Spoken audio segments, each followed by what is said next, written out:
సింహాచలం గిరి ప్రదక్షిణకి మేము వెళ్ళినప్పుడు ట్రైన్ చాలా రష్గా ఉంటుంది. మాకు మాత్రం సీట్లు దొరికాయి. ఎలా అంటే మేము పలాసకు ముందు మందస స్టేషన్ దగ్గర మేము ట్రైన్ ఎక్కాం కాబట్టి ఖాళీ సీట్లు దొరికాయి. మేము కూడా చిన్న తప్పు చేసాం. టికెట్ తీయకంట ట్రైన్ ఎక్కిపోయాం.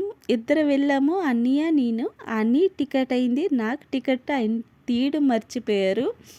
బట్టి మాకు పనిష్మెంట్గా రూ. 620 కట్టాము. తప్పేమనిపించలేదు, ఎందుకంటే టికెట్ తీయకుండా ప్రయాణించకూడదు కదా అని. అయితే వీళ్ళకి మాత్రం టికెట్ అయిందో లేదో ఆ దేవుడి తెల్లలా గిరి ప్రదక్షిణ అనుకొని వచ్చేసారు.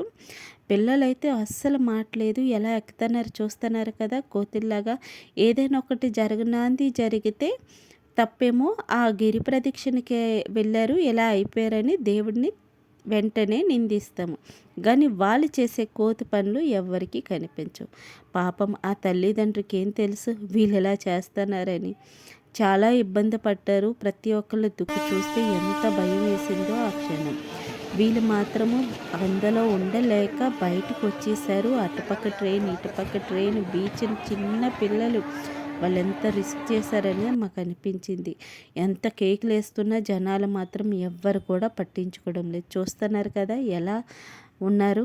ఎవరికి ఏమనలేం. పోలీసులు కూడా విజిల్ వేస్తూనే ఉన్నారు. ఎవరి మాట వినటం లేదు. వీళ్ళని ఏమనగలుగుతాం. ఏది జరిగినా గిరి ప్రదక్షిణకి వెళ్ళారు, ఇలా జరిగిందని న్యూస్లో, యూట్యూబ్లో, ఇన్స్టాగ్రామ్లో పదే పదే చూపిస్తాం. కానీ మనం చేసే తప్పులు ఎవరికి కనిపించవు. చెప్తూనే ఉన్నారు. ఎక్కడ ప్రయాణం వెళ్ళినప్పుడు అవ్వకపోతే నెక్స్ట్ ఇయర్.